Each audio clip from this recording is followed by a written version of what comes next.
루마니아 시골 마을의 가난한 집에서 태어난 25세 클라우디아 루마스쿠.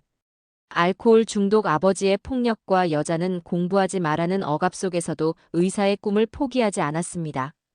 그런 그녀 앞에 나타난 기적 같은 기회, 대한민국 국립병원 인턴십 프로그램. 하지만 고향 사람들의 반응은 냉혹했죠. 한국? 거긴 사람 팔리는 데잖아. 아시아 남자들은 여자를 물건으로 봐. 온갖 편견과 조롱 속에서도 그녀는 선택했습니다. 도망이 아닌 자신의 삶을 찾기 위한 용기 있는 결단이었죠.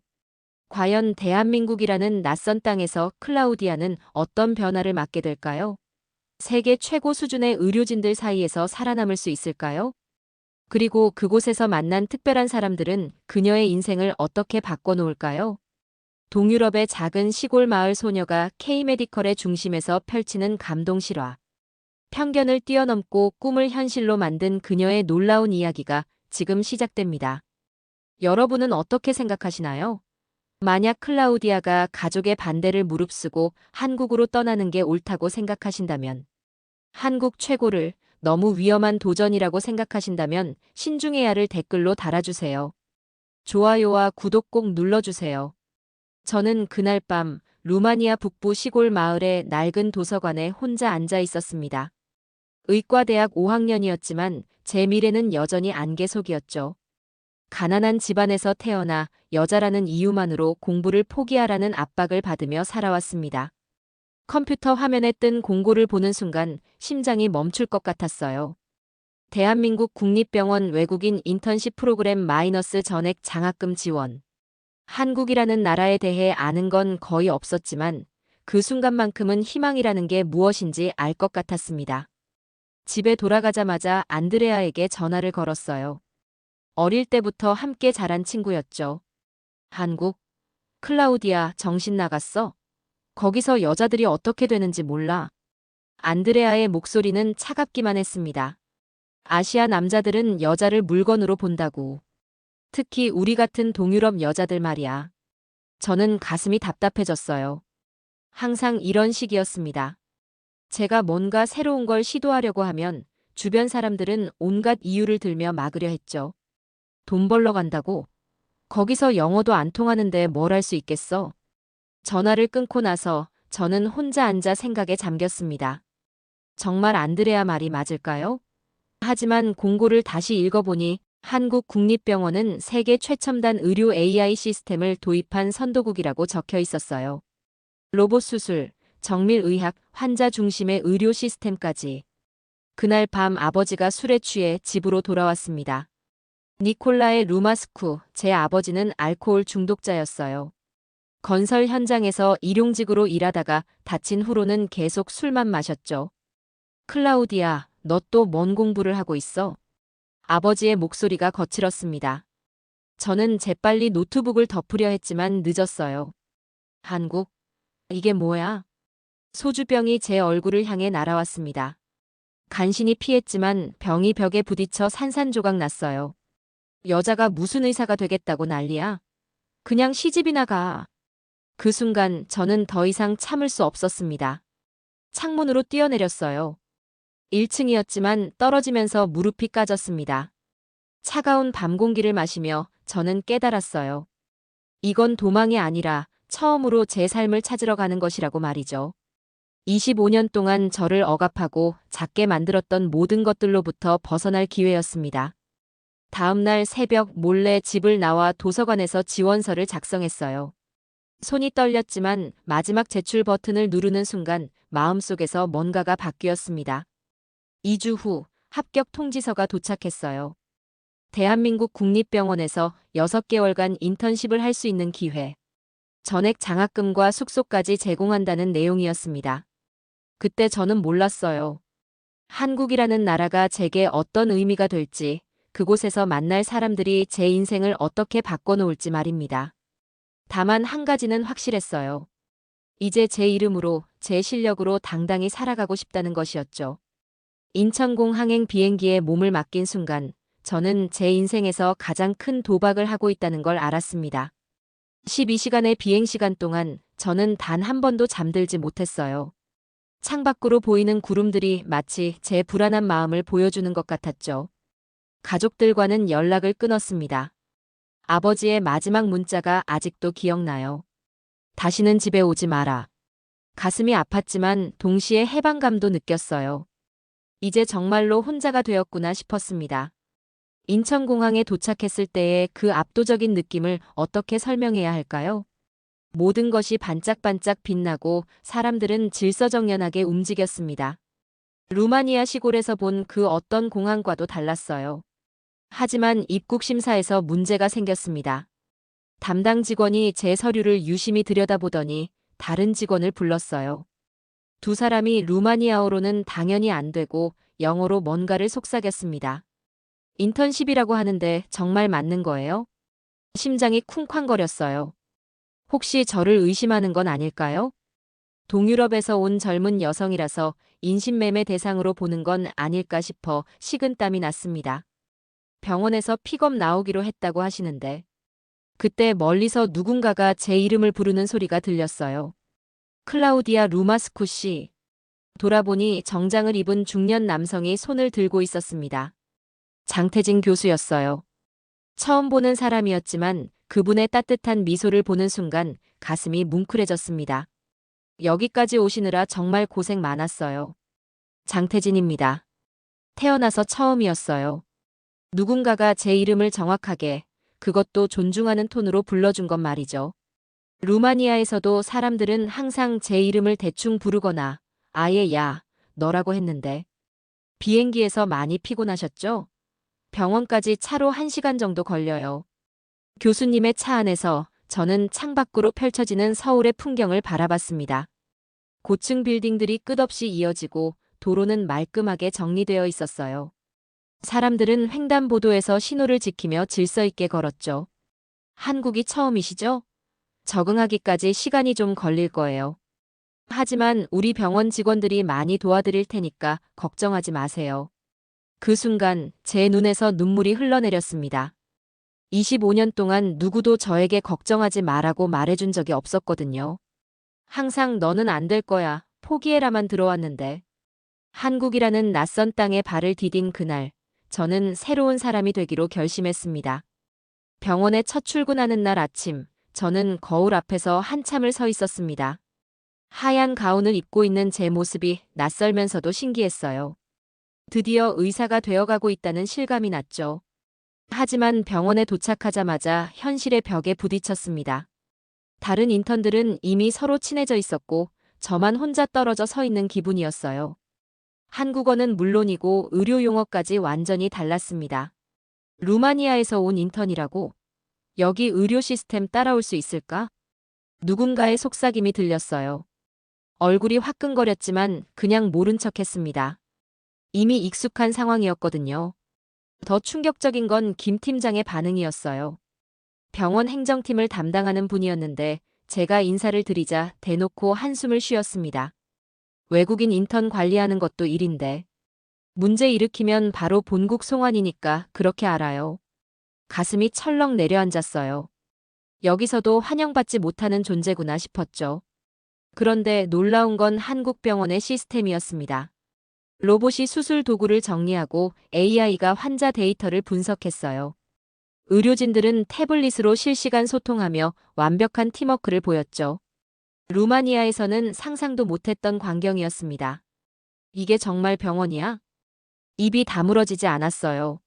환자 중심 프로토콜, 체계적인 회진 시스템, 모든 게 완벽하게 돌아갔습니다. 첫 번째 수술 관찰 때였어요. 장태진 교수님이 집도하는 복강경 수술이었는데 저는 구석에서 조용히 지켜보고 있었습니다. 그런데 수술 중에 교수님이 갑자기 저를 보더니 말씀하셨어요. 클라우디아, 이쪽으로 와서 더 자세히 봐요. 이 부분이 중요합니다. 다른 인턴들도 놀란 표정이었어요. 외국인인 제게 이런 기회를 주다니. 가슴이 두근거렸지만 동시에 부담감도 컸죠. 수술이 끝나고 병실로 환자를 이송할 때였습니다. 7살 정도 된 작은 아이가 마취에서 깨어나 울기 시작했어요. 아이의 엄마는 불안해하며 아이 손을 잡고 있었죠. 누나 아파요. 무서워요. 그 순간 제 마음이 무너졌습니다. 언어는 달랐지만 아이의 공포와 엄마의 걱정은 똑같았어요. 저도 모르게 아이 곁으로 다가가서 손을 잡았습니다. 괜찮아, 이제 다 나았어. 누나가 여기 있을게. 아이가 조금씩 진정되는 모습을 보며 저는 깨달았어요. 의사라는 건 단순히 병을 고치는 게 아니라 누군가에게 희망과 위로를 주는 일이라는 걸 말이죠. 그날 밤 기숙사로 돌아와서 저는 거울 속 제 모습을 다시 봤습니다. 여전히 서툴고 부족했지만 뭔가 달라지고 있다는 느낌이 들었어요. 나도 누군가에게 믿음을 주는 사람이 될 수 있을까? 작은 희망이 가슴속에서 자라나기 시작했습니다. 인턴십 3주째, 저는 여전히 병원에서 투명인간 같은 존재였습니다. 다른 인턴들은 점심시간에도 함께 어울렸지만 저는 항상 혼자 구석진 곳에서 식사를 했어요. 언어 장벽 때문에 대화에 끼기도 어려웠죠. 그러던 어느 날 장태진 교수님이 조용히 제게 다가오셨습니다. 클라우디아, 잠깐 얘기 좀 할까요? 가슴이 덜컥 내려앉았어요. 혹시 제가 실수를 한 건 아닐까 걱정됐거든요. 적응하기 힘들죠? 처음엔 다 그래요. 저도 유학 갔을 때 많이 힘들었어요. 교수님의 따뜻한 말투에 마음이 누그러졌습니다. 누군가 제 마음을 이해해준다는 게 이렇게 위로가 되는 건지 처음 알았어요. 실력은 충분해요. 자신감만 있으면 됩니다. 그때 김소라 간호사가 지나가다 저희를 보더니 미소를 지으며 말했어요. 클라우디아, 어제 그 할머니 환자 기억하지? 내가 손 잡아줄 때 얼마나 좋아하셨는데. 우리 딸 같다고 하시더라. 정말이었을까요? 제가 누군가에게 도움이 되었다는 걸까요? 가슴이 따뜻해졌어요. 며칠 후 드디어 첫 수술 어시스트에 투입됐습니다. 담낭 제거 수술이었는데 저는 긴장으로 손이 떨렸어요. 수술복을 입고 수술실에 들어서는 순간 다리가 후들거렸습니다. 클라우디아, 긴장하지 말고 천천히 해요. 장 교수님의 차분한 목소리가 들렸어요. 하지만 수술용 집게를 건네드리는 과정에서 제가 실수를 했습니다. 잘못된 각도로 건네드린 거예요. 아, 죄송합니다. 얼굴이 빨갛게 달아올랐어요. 수술실 안의 모든 시선이 저에게 집중됐고 심장이 터질 것 같았습니다. 루마니아였다면 당장 쫓겨났을 거예요. 그런데 교수님은 전혀 화내지 않으셨습니다. 괜찮아요. 처음이니까요. 이렇게 해보세요. 직접 제 손을 잡아 올바른 방법을 알려주셨어요. 그 순간 저는 충격을 받았습니다. 실수를 했는데도 혼나지 않다니. 오히려 더 자세히 가르쳐 주시다니. 수술이 성공적으로 끝났을 때 교수님이 마스크를 벗으며 말씀하셨어요. 클라우디아, 오늘 고생했어. 처음 치고는 잘 따라왔어. 처음이었어요. 누군가로부터 칭찬이라는 걸 들어본 게 말이죠. 25년 인생에서 잘했다는 말을 들은 적이 거의 없었거든요. 수술실을 나오면서 김소라 간호사가 제 어깨를 토닥였어요. 수고했어, 클라우디아. 첫 수술 치고 정말 잘했어. 나도 처음엔 더 엉망이었어. 그날 저녁 기숙사에서 혼자 앉아 생각했습니다. 루마니아에서는 실수하면 여자가 왜 의사가 되려고 하냐는 소리만 들었는데 여기서는 괜찮다, 배우는 과정이다라고 말해주는 사람들이 있었어요. 한국이라는 나라의 의료진들은 달랐습니다. 실력도 뛰어났지만 후배를 키우는 방식도 달랐어요. 질책보다는 격려로, 비난보다는 지도로 이끌어 주었죠. 그날 밤 거울을 보며 스스로에게 말했습니다. 나도 할 수 있어. 여기서라면 할 수 있어. 처음으로 제 자신을 믿어봐도 될 것 같았습니다. 병원 근처 카페에서 혼자 공부를 하고 있던 어느 오후 누군가가 제 앞에 서더니 말을 걸었습니다. 혹시 국립병원 인턴이신가요? 올려다보니 깔끔한 인상의 젊은 남성이었어요. 순간 경계심이 들었습니다. 루마니아에서 안드레아가 했던 말이 떠올랐거든요. 아시아 남자들은 조심해. 네, 맞는데요. 아, 저는 장민규예요. 태진이 형이 많이 얘기해줬어요. 바이오 스타트업에서 일하고 있습니다. 민규였습니다. 장 교수님의 동생이라고 하더니 정말 비슷하게 생겼네요. 하지만 저는 여전히 조심스러웠어요. 형이 클라우디아 씨가 정말 열심히 한다고 하더라고요. 혹시 시간 되시면 저녁 같이 드실래요? 한국 음식 추천해드리고 싶어서요. 순간 당황했습니다. 남자가 여자에게 식사를 제안한다는 건 혹시 다른 의도가 있는 건 아닐까요? 아, 그냥 친구로서 말이에요. 한국에 혼자 와서 힘드실 텐데 도움이 되고 싶어서요. 민규의 표정은 정말 순수해 보였어요. 계산하는 듯한 눈빛도 없고 그냥 진심으로 도움을 주고 싶어 하는 것 같았습니다. 결국 저는 따라갔어요. 작은 한정식집이었는데 민규는 메뉴를 하나하나 친절하게 설명해 줬습니다. 이건 불고기예요. 외국인들이 좋아하는 음식이에요. 이건 김치찌개인데 처음엔 좀 매울 수도 있어요. 식사하면서 대화를 나누는데 정말 놀라웠어요. 민규는 제 의견을 끝까지 들어줬습니다. 중간에 끊지도 않고 무시하지도 않았어요. 루마니아 의료 시스템은 어떤가요? 한국과 많이 다르죠? 네, 정말 많이 달라요. 한국은 환자를 대하는 방식부터가 어떤 점이 가장 인상적이셨어요? 루마니아 남자들은 보통 여자 말을 끝까지 듣지 않았거든요. 특히 전문적인 얘기는 더더욱. 그런데 민규는 제가 하는 말 하나하나에 진심으로 관심을 보였습니다. 한국 남자들은 다 이렇게 친절해요? 그랬더니 민규가 웃으며 말했어요. 사람마다 다르죠. 하지만 상대방을 존중하는 건 기본이라고 생각해요.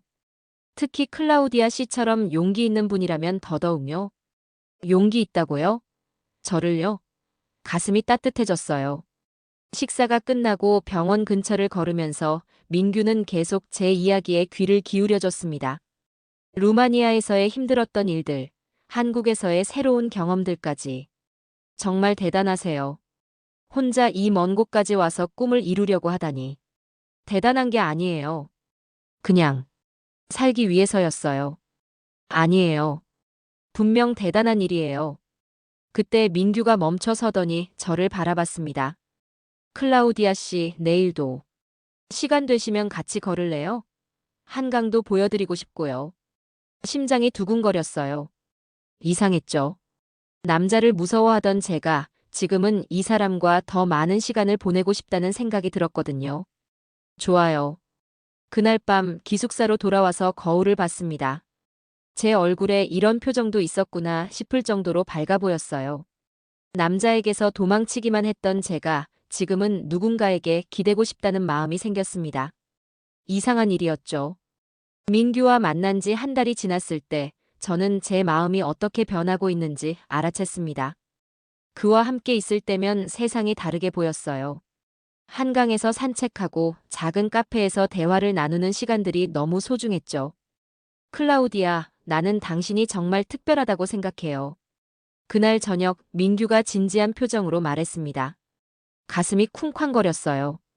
저도 민규 씨와 있으면 편하네요. 처음 느끼는 감정이에요. 서로의 마음을 확인한 후 우리는 자연스럽게 연인이 됐습니다. 하지만 행복한 시간은 오래가지 않았어요. 어느 날 민규가 평소와 달리 어두운 표정으로 나타났습니다. 뭔가 좋지 않은 일이 생겼다는 게 느껴졌어요. 어머니가 우리 관계를 알게 됐어요. 심장이 철렁 내려앉았습니다. 반대하시나요? 심하게요. 외국인과의 결혼은 절대 안 된다고. 민규의 어머니는 전통적인 분이셨습니다. 아들이 루마니아 여성과 사귀는 걸 도저히 받아들일 수 없다는 거였죠. 특히 동유럽에 대한 편견이 심했어요. 엄마가 정말 화를 내셨어요. 당신을 만나지 말라고. 그 후 며칠간 민규는 연락을 피했습니다. 전화도 받지 않고 문자 답장도 없었어요. 병원에서 일하면서도 계속 핸드폰만 확인했는데 아무것도 오지 않았죠. 김소라 간호사가 제 모습을 보더니 걱정스럽게 물었어요. 클라우디아, 요즘 왜 그래? 무슨 일 있어? 남자친구가. 어머니 반대로. 아, 그런 일이구나. 한국도 다 그런 거 아니야. 사람은 다 달라. 진짜 널 사랑하면 포기 안 할 거야. 하지만 일주일이 지나도 민규는 나타나지 않았어요. 저는 점점 화가 나기 시작했습니다. 결국 이렇게 되는 거였구나.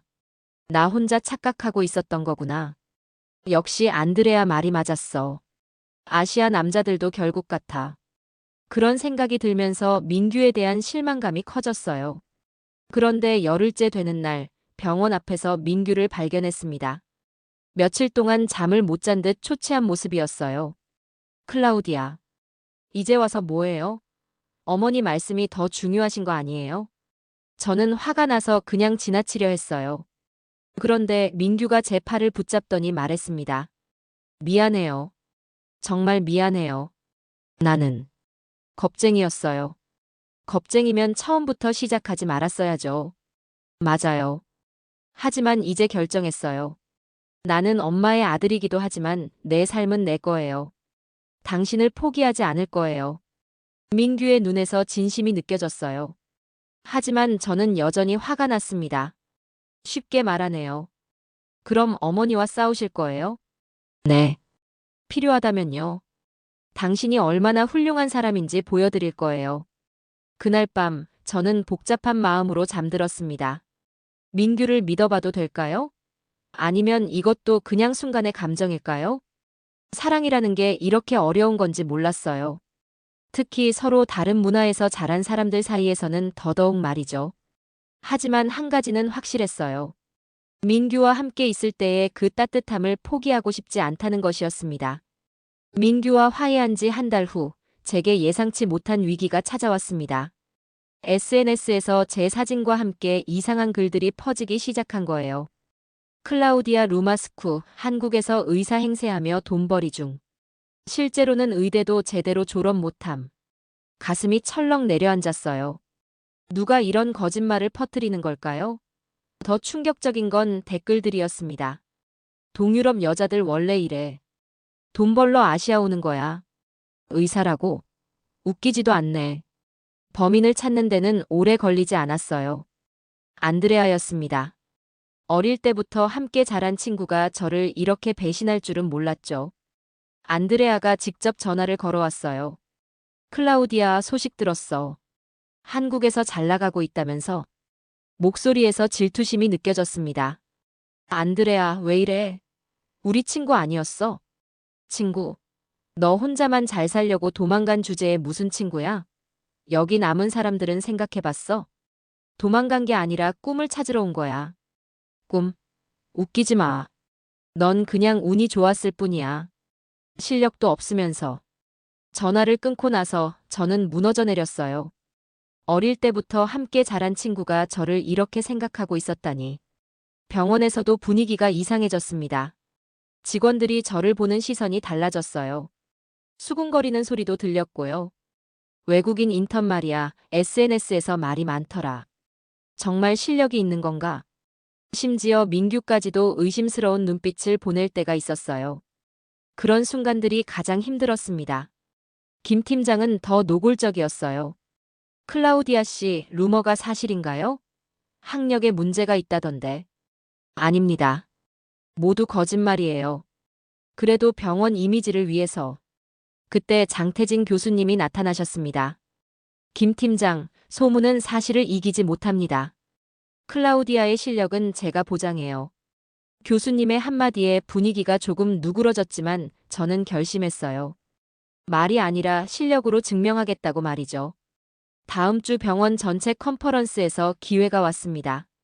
복잡한 수술 케이스에 대한 발표를 해야 했는데 저는 자원했어요. 루마니아어 마이너스 영어 마이너스 한국어 동시 통역까지 해드리겠습니다. 모든 사람들이 놀란 표정이었어요. 외국인 인턴이 감히. 발표 당일 저는 완벽하게 준비했습니다.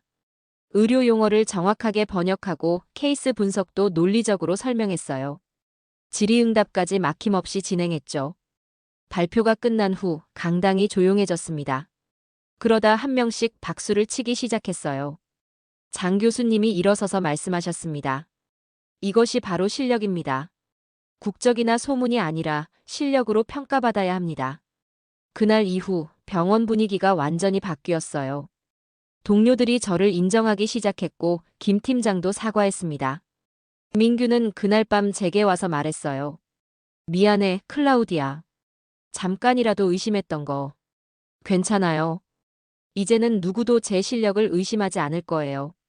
거울을 보며 스스로에게 말했습니다. 이제는 실력으로 나를 증명했다. 더 이상 누군가의 편견이나 질투에 휘둘리지 않겠다고 다짐했습니다. 6개월간의 인턴십이 끝나갈 무렵 제게 예상치 못한 소식이 전해졌습니다.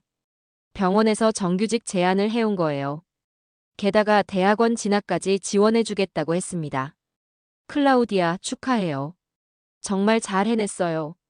장태진 교수님의 따뜻한 축하 인사를 들으며 저는 믿을 수 없었어요.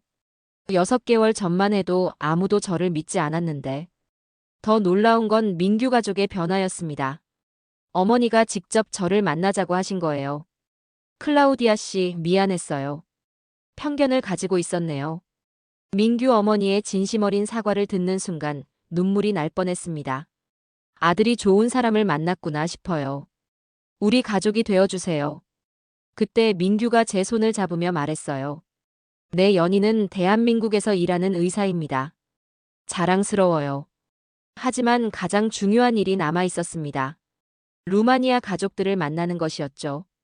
고향으로 돌아가는 비행기 안에서 저는 복잡한 마음이었어요.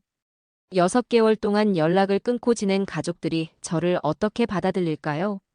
공항에 도착했을 때 아버지 니콜라이가 나와 계셨어요. 많이 야위셨더군요. 술을 끊으셨다고 했습니다. 클라우디아. 아버지의 목소리가 떨리고 있었어요. 집으로 가는 길에서 아버지가 말씀하셨습니다. 신문에서 내 소식을 봤다. 한국에서 의사가 되었다고. 네, 아버지. 미안하다. 정말 미안하다. 아버지의 눈에서 눈물이 흘러내렸어요. 너를 막으려고 했던 건 무서웠기 때문이야. 딸이 실패할까봐. 그제서야 알았어요. 아버지의 폭력과 반대 뒤에는 걱정이 있었다는 걸 말이죠. 안드레아와도 만났습니다. 여전히 시큰둥한 표정이었어요. 잘 됐다니까? 운 좋았네. 안드레아, 운이 아니야. 나는 노력했고 증명했어. 그래, 넌 특별하지. 우리와는 달라. 아니야. 너도 할 수 있어. 포기하지 않으면 돼. 안드레아는 끝까지 고개를 돌렸지만 저는 더 이상 그녀의 반응에 상처받지 않았어요. 이제는 저 자신을 믿을 수 있었거든요. 며칠 후 아버지와 단둘이 앉아 대화했습니다. 클라우디아, 이젠 내가 너를 자랑스러워해. 고마워요, 아버지. 한국이라는 나라가 너를 이렇게 바꿔놓았구나. 좋은 곳이었나 보네. 네, 거기서 저는 처음으로 존중받는다는 게 뭔지 배웠어요. 아버지가 저를 꼭 안아주셨어요. 25년 만에 처음 받아보는 아버지의 따뜻한 포옹이었습니다. 한국으로 돌아오는 비행기에서 저는 창밖을 바라보며 생각했어요. 세상이 나를 작게 만든 게 아니었습니다. 나 스스로를 믿지 않았던 그 시간들이 나를 작게 만들었을 뿐이었어요. 한국이라는 나라에서 저는 새로운 사람이 되었습니다. 실력으로 인정받고 사랑하는 사람을 만나고 꿈을 이뤘죠. 인천공항에 도착했을 때 민규가 마중 나와 있었어요. 어서 와, 우리 의사 선생님. 그 순간 저는 확신했습니다. 이곳이 바로 제가 속한 곳이라는 걸 말이죠. 루마니아 시골의 가난한 소녀는 이제 없었어요. 대신 대한민국에서 당당히 살아가는 의사 클라우디아 루마스쿠가 있을 뿐이었습니다. 제 이름으로, 제 실력으로 당당히 살아가는 사람 말이에요. 클라우디아의 이야기는 여기서 끝이지만 진짜 시작은 지금부터입니다. 대한민국이라는 나라가 한 사람의 인생을 어떻게 바꿀 수 있는지, 그리고 진정한 꿈이 무엇인지 보여준 감동적인 실화였죠. 여러분도 혹시 포기하고 싶은 꿈이 있으신가요? 클라우디아처럼 용기 내어 도전해 보시길 바랍니다. 이런 감동적인 실화들을 더 많이 보고 싶으시다면 구독 버튼과 좋아요 버튼을 꾹 눌러주세요. 여러분의 응원이 더 많은 이야기를 발굴하는 원동력이 됩니다. 다음에도 더욱 놀라운 이야기로 찾아뵙겠습니다. 감사합니다.